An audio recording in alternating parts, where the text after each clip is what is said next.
বন্ধুরা, welcome back to my channel. সবাই কেমন আছেন? আমি কিন্তু খুব ভালো আছি। আমি আজকে আপনাদের সামনে একটা চাল কুমড়োর রেসিপি করে দেখাবো। ভিডিওটি পুরো দেখার জন্য আপনাদের কাছে আমি অনুরোধ করলাম। প্রথমে আমি কড়াতে তেল দিলাম। তেল গরম হয়ে গেল, এবার একটু জিরে ফোড়ন দিয়ে দিলাম আর একটা শুকনো লঙ্কা ফোড়ন দিয়ে দিলাম, ফাটিয়ে দিলাম। আর আমি কোনো মশলা দেব না, এই মশলাটা দিয়েই হয়ে যাবে এই চাল কুমড়োর রেসিপিটি।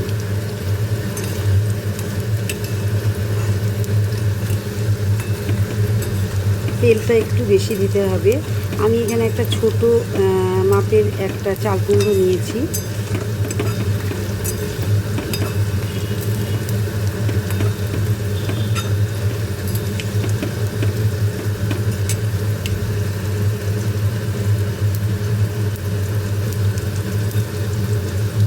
লঙ্কাটা একটু কালার চেঞ্জ হবে, তারপরে আমি দেবো চাল কুমড়োটাকে, নাহলে টেস্ট আসবে না।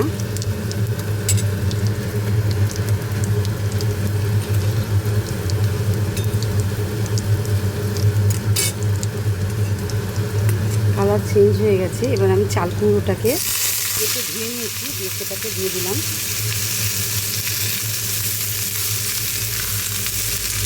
আমি খুব করে ভাজবো এই চাল কুমড়োটাকে। আমি প্রথমে লবণটা দিয়ে দিলাম।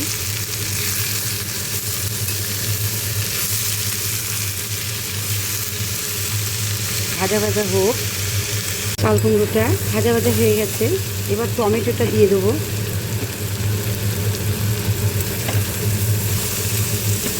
চাল কুমড়োটা অনেক দিন ধরে ফ্রিজে ছিল।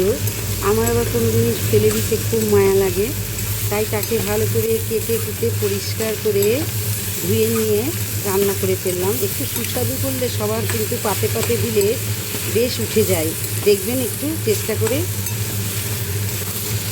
তাই কোনো জিনিস ফেলার দরকার নেই।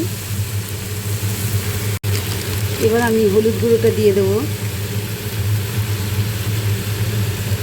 বেশি কিছু লাগেও না এই চাল কুমড়ো রান্না করতে।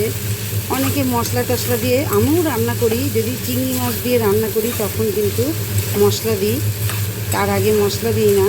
এটা খেতে খুবই সুস্বাদু হয়, বাড়িতে ট্রাই করে দেখবেন খাবারটা।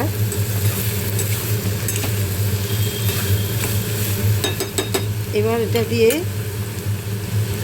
জল বেরোবে, একটু টমেটোর জলটা বেরোবে, লবণ তো দেয়াই আছে আগে।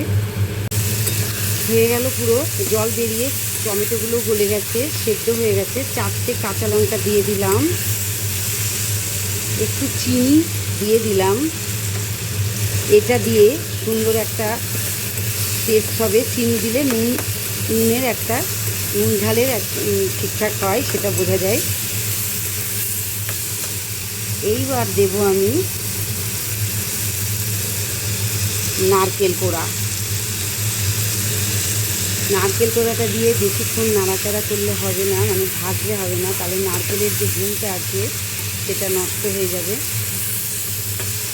অনেকে আবার তেলের মধ্যে দিয়েও করে, প্রথমে তেলের মধ্যে ফোড়ন দিয়েই ওটা দিয়ে তারপর রান্না করে, কিন্তু আমি এখানে তা করলাম না, কারণ আমি এর টেস্টটা রাখতে চাই। ভাজা হয়ে গেলে ওর টেস্টটা কিন্তু আলাদা হয়ে যাবে, ওই জন্য। ব্যাস হয়ে গেল আমার চাল কুমড়ো রান্না করা, নারকেল কুড়ি চাল কুমড়ো। এবার আমি এটাকে নামিয়ে নেব। ভিডিওটি ভালো লাগলে লাইক শেয়ার কমেন্ট করবেন। পুরো ভিডিওটা দেখার জন্য অনুরোধ রইল আপনাদের সামনে। আবার বললাম এই কথাটা।